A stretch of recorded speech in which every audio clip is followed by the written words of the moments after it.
We've waited a long time, but Tyler Adams is finally back on the pitch for Bournemouth, making 2 appearances in the last 2 weeks, which of course begs the question, what can we realistically expect out of Tyler Adams moving forward? What's the timetable? What does it look like for Bournemouth, for the US men's national team, and how does he factor into the upcoming Nations League semifinals against Jamaica? We're going to talk about all that coming up next on Pints and Punditry at the Pitchside Pub.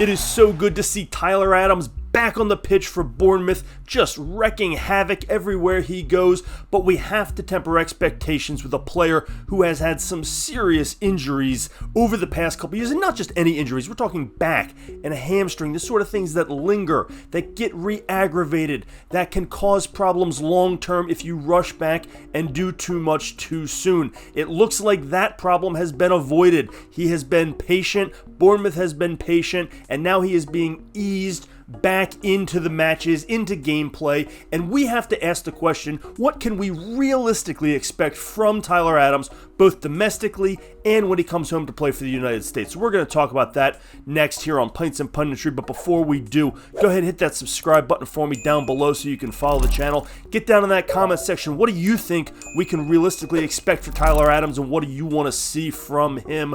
You can also leave comments on Twitter at PitchsidePub, and check out the website pitchsidepub.com. So I have long said that Tyler Adams is the most important player to the United States men's national team. Not the best, but I do think he's the most important. Maybe you could argue Pulisic because he's just so much better than everybody else, but Adams is the linchpin, and he's the one that gives them that fight. He is a pain in the ass. Tyler Adams is an absolute pest, and when he is on the pitch, he ignites that spirit in all the other players. McKennie's more of a pest when he's out there, and you know, they all sort of gravitate around that obnoxiousness that Tyler Adams brings to the table.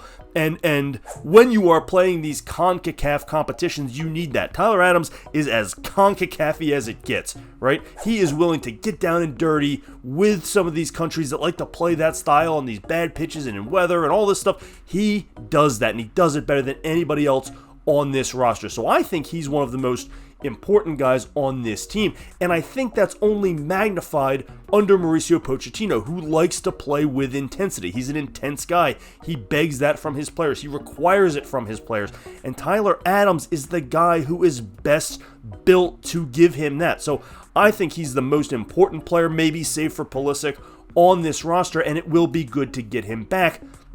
And the key has to be having him back for the World Cup in 2026 because, frankly, nothing else matters to the United States. Now, he can't just sit out until then. He needs to play. He needs to play under Pochettino. He needs to play with these guys in this new system and see how it's going to go. But you got to remember, this was the captain of the United States team in the last World Cup.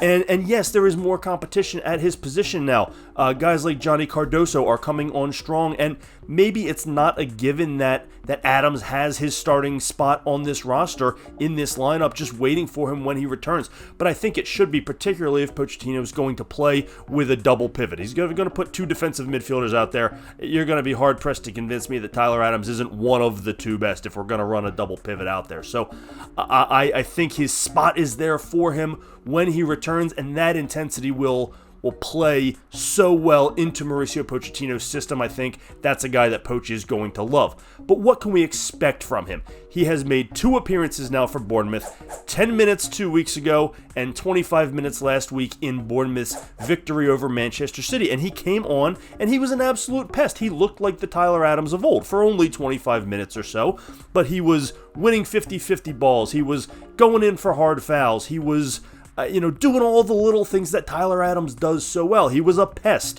in a game where they were outmatched and out-talented. Manchester City is a more talented team, but they brought him in and he gave that energy and he gave that intensity, and it made it really difficult for City to formulate a comeback. He's not a guy you want out there when you're trying to get a late goal. You don't want to be going up against him. So it's good to see, but clearly Bournemouth is going to ease him back in, and rightly so. They are putting together a nice season. They are probably at this point not all that concerned about relegation. No one's clear yet, but they should be in pretty good shape, having gotten a couple wins.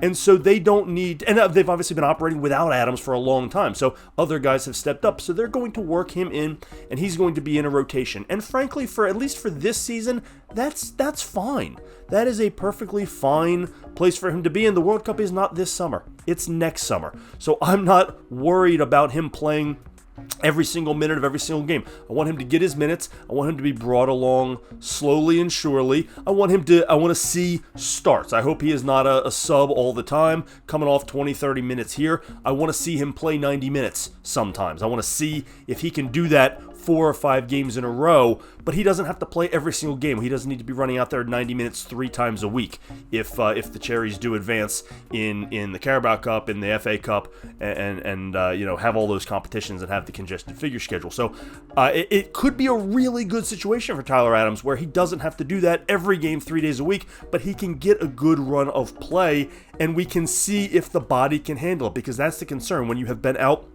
this long and had this many injuries in a row. Even once you're healthy again, can the body still handle it? And Tyler Adams is still a young man, but he's not as young as he used to be. He's now in the prime of his career. So we need to see if he can handle playing 90 minutes at a time, at least once a week, moving forward. So that's what I'm looking for with Adams. Now, what does that mean in the short term? He's probably going to continue to work up. Maybe next week they have one more game before the international break. I'd like to see him get 30, 45 minutes. Maybe he comes on at halftime, or maybe he starts and comes off at halftime. I'd be fine with that. I doubt he runs out there and plays 90 minutes.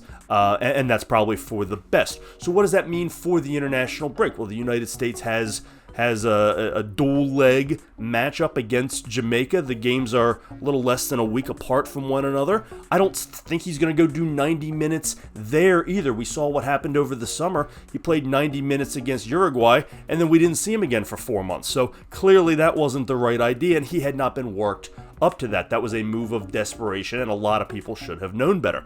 So I don't think that's going to happen. And Mauricio Pochettino has shown that he is very cautious about making sure he returns his players to their domestic clubs in one piece, in the same form in which he found them. And that's probably because of his background as a club coach himself. So I don't think we're going to get a ton of Tyler Adams, but I hope he's on this roster and gets to play and plays maybe 45 minutes in each of the games. I would say he's probably going to get about 90 minutes of total game time. I don't see that all coming in one game, so maybe he gets a start and comes off at halftime, or maybe he comes on at halftime, or maybe he just does 20 to 30 minutes in each game at the end and comes on and tries to hold a lead or something like that. So that's about what I'm expecting here. I wouldn't think he's going to get too much more. But that'll be fine. That'll be fine. He just needs to get into this system with Poach, show what he can do. We're not playing for anything. It's the Nations League. We've already qualified for the World Cup. None of it matters. So there's no need to push anybody. We don't know what the friendlies are going to look like moving forward. We don't even know what comes after this Nations League yet, but there will be games. There will be chances for him to play. He knows the guys. He doesn't need to learn where Yunus Musa is going to be or where Weston McKennie is going to be at any given time, but he does need to learn the system. So I'd be thrilled with another 30 to 40 minutes this weekend coming up with Bournemouth, and then give me somewhere between 60 and 90 minutes combined over the international break with the men's national team. Get through all that, remain healthy, and then get back to Bournemouth and start getting in a routine of playing 60, 70 minutes a game until, maybe after the turn of the new year in January, when the fixture schedule really gets congested and the FA Cup picks up, then he can start playing 90 minutes at least once a week, and we'll see if Tyler Adams is really back to being the Tyler Adams of old. The talent's there, the intensity's there. I loved what I saw this weekend. We just got to make sure the body's going to hold up, and it does look like he's in 2 situations that are going to help him make the most of that. Bournemouth's ready to take it slow with him, and Pochettino is obviously going to make sure these players don't get overused and get returned in one piece. He's already shown that. So I think things are looking good for Tyler Adams. I'm cautiously optimistic. You have to be cautious because of the injury history, but it's so good to see him back out there, and I'm cautiously optimistic that maybe we are finally through the worst parts with the injuries, and we get to see Tyler Adams back wrecking havoc like he knows how to do. But I would love to get your thoughts. Get down in that comment section. Let me know what you think and what you're expecting out of Tyler Adams this weekend, the upcoming break, the rest of the season. Get in the comment section. Let me know what you think. You can also leave some comments on Twitter at PitchsidePub. While you're at it, go ahead and hit that subscribe button for me down below so you can follow the channel, and check out the website, pitchsidepub.com. Thanks as always for joining us here on Pints and Punditry at the Pitchside Pub.